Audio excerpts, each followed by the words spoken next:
Assalamualaikum warahmatullahi wabarakatuh.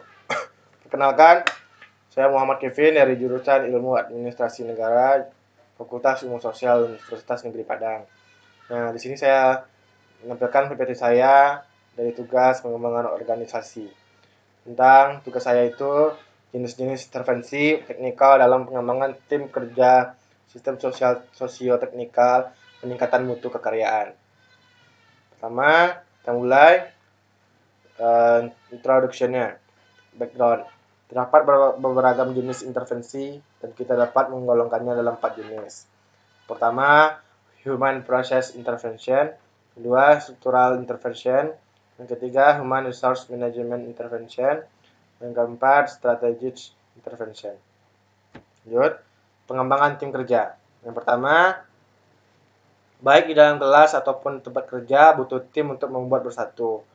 Yang kedua, ada proses pengembangan alami yang harus dilalui oleh setiap tim. Ketiga, selalu memperhatikan evolusi ini berguna sehingga sebagai anggota tim kita bisa mempersiapkan diri untuk bekerja efektif.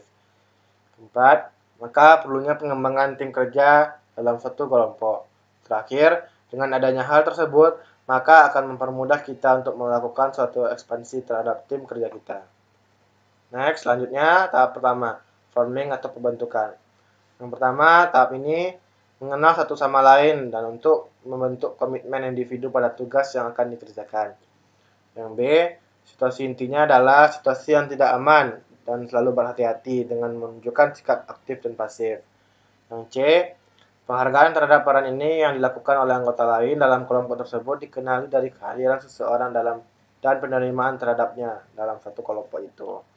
Yang D, tahap ini mencakup pengujian untuk mengetahui batasan perilaku interpersonal dan batasan perilaku terhadap tugas yang dihadapi. Lanjut tahap kedua, storming stage atau tahap curah gagasan. Yang pertama, tahap ini termasuk sulit, yang sulit untuk dilalui oleh kelompok tersebut. Yang kedua, merupakan tahap penting bagi kesehatan pengembangan suatu kelompok. Yang ketiga, ciri-ciri perilaku para anggota kelompok mulai menunjukkan gaya aktif atau gaya aslinya. Yang terakhir, pada tahap ini akan muncul ketidaksepakatan umum tentang proses, tugas, dan tujuan keseluruhan tim tersebut. Lanjut, tahap 3, tentang norming atau penormaan. Pertama, tahap norming ini yaitu saat anggota kelompok mengetahui perbedaan dan telah mereka atasi mereka akan masuk ke dalam tahap ini. Yang kedua, tim akan melakukan pengajian ulang tentang kemajuan dan fungsi yang telah mereka kerjakan. Yang ketiga, anggota tim telah belajar dan mereka akan mempunyai lebih banyak waktu dan energi untuk fokus pada tujuan mereka. Yang keempat, ciri perilaku, aturan dasar, dan prosedur formal yang kemungkinan terlewatkan di awal sekarang mulai dianggap serius. Nah, lanjut. Tahap keempat, tentang performing atau bekerja tahap aksi. Tahap performing ini dibagi 4 juga. Yang pertama, tahap ini hanya bisa dimulai ketika kelompok sudah merasa dan berpikir bahwa beberapa hal anggota kelompoknya tidak perlu menegosiasikan apa yang sudah dibangun di WW. 2. Bersikap produktif, tugas-tugas akan diselesaikan. Ketiga, terjadi dengan jangka waktu yang berbeda ke tim lainnya dan bisa terjadi cepat atau lambat. Keempat, semua tim dalam tahap ini bekerja adalah bersikap proaktif dan tidak selalu menunggu arahan dari pihak manajemen. Lanjut tahap performing. Pembentukan curah gagasan, penormaan, dan kemudian bekerja tahap akhir dalam pengembangan tim. 2. Tim yang bekerja adalah tim unit yang sangat efektif dalam memecahkan masalah, yang bisa meraih solusi dengan cepat dan bahkan bisa mendahului memecahkan isu-isu sebelum berubah menjadi masalah. Sistem sosio-teknikal dibagi 3, yaitu pertama, social technical system dalam pengembangan organisasi adalah suatu pendekatan untuk desain kerjaan organisasi yang kompleks. Yang B-nya, sosioteknikal sistem mengakui interaksi antara manusia dan teknologi di tempat kerja. Yang C-nya, setelah ini juga mengacu pada interaksi antara infrastruktur kompleks masyarakat dan perilaku manusia. Sosioteknikal. Option A, social technical system ini adalah sebuah sistem yang mencari solusi untuk mengoptimalkan dua sistem secara bersamaan. Yang B-nya, cara tekniknya, sasarannya adalah memaksimalkan pemenuhan tugas. Secara sosial, sasarannya adalah untuk memaksimalkan kualitas kerja si pemakai sistem. Dan dari kedua komponen tersebut muncullah optimasi kerja antara sistem dan user. Objek sosioteknikal sistem. Nah, dibagi dua, jika kita bisa mengamati mengapa dibuat sistem absensi, alasan paling mudah adalah karena sistem ini dapat memantau kultur disiplin suatu organisasi atau institusi. Yang kedua, dengan begitu kita dapat menilai seberapa optimalkah kinerja organisasi bekerja untuk mencapai tujuannya. Lanjut sosioteknikal. Pada intinya, teori ini adalah teori yang mengedepankan prinsip optimalisasi bersama sehingga sebuah organisasi dapat secara optimal berunjuk kerja. Dan ini hanya dapat dicapai jika dimensi sosial maupun teknisnya dirancang untuk saling melengkapi. Nah, lanjut tentang peningkatan mutu kekaryaan. Dan upaya yang sistematik dalam kehidupan organisasional melalui cara di mana para karyawan diberi kesempatan untuk turut berperan menentukan cara bekerja dan sumbangan yang mereka berikan kepada organisasi dalam rangka pencapaian tujuan dan berbagai sasarannya. Peningkatan mutu kekaryaan. 8 faktor penting yang dapat dilakukan oleh perusahaan untuk meningkatkan mutu hidup kekaryaan. Yang pertama, imbalan yang adil dan memadai.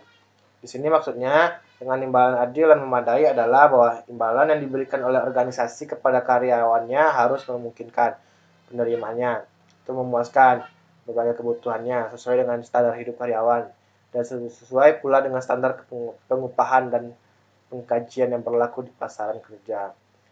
Nah, artinya tuh imbalannya tuh yang diterima oleh karyawan harus pada sepadan dengan imbalan yang diterima orang lain yang melakukan pekerjaan sejenis. Lanjut, kondisi dan lingkungan pekerjaan yang aman dan nyaman, di mana pekerja dan lingkungan kerja yang menjamin bahwa para pekerja terlindungi dari bahaya kecelakaan. Segi pentingnya dan kondisi demikian ialah jam kerja yang memperhitungkan bahwa daya tahan manusia ada batasnya. Karena itulah ada ketentuan mengenai jumlah jam kerja setiap hari, ketentuan istirahat, dan ketentuan cuti. Yang ketiga, kesempatan untuk menggunakan dan mengembangkan kemampuan, artinya pekerja harus diselesaikan memungkinkan penggunaan aneka ragam keterampilan.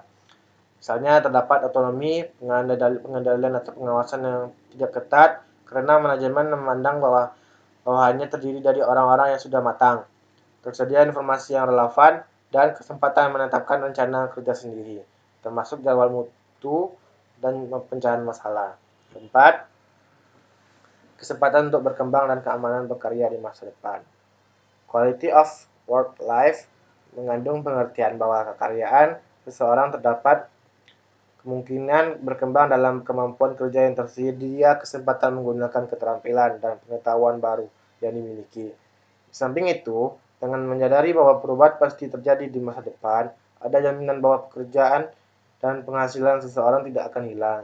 Yang kelima, integrasi sosial dalam lingkungan kerja. Melalui quality of work life, dalam organisasi tidak ada tindakan atau kebijakan yang diskriminatif. Jadi statusnya tuh dengan berbagai simbolnya tidak ditonjolkan.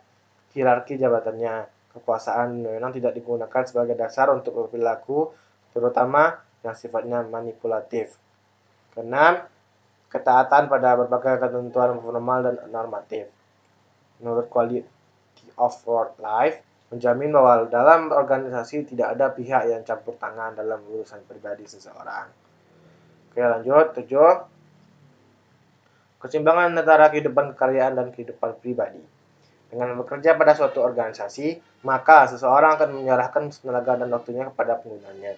Untuk itu, ia menerima imbalan, tetapi tidak berarti bahwa dengan menjadi karyawan pada suatu organisasi sehingga tidak boleh lagi melakukan kegiatan lain. 8. Tentang relevansi sosial kehidupan kekaryaan. Relevansi sosial adalah bahwa program QL tadi setiap karyawannya dibina agar memiliki persepsi yang tepat tentang berbagai aspek sosial kehidupan organisasional seperti tanggung jawab sosial perusahaan, kewajiban menghasilkan produk bermutu tinggi, berguna bagi masyarakat. 3. Pelestarian lingkungan. 4. Pembuangan limbah industri dan limbah domestik. 5. Pemasaran yang jujur. 6. cara teknik menjual dan tidak menimbulkan harapan yang berlebihan, praktek pengelolaan sumber daya manusia. Yang terakhir, praktek pengelolaan sumber daya manusia. Oke, sekian dari saya. Banyak maaf. Wabillahi taufiq wal hidayah. Assalamualaikum warahmatullahi wabarakatuh.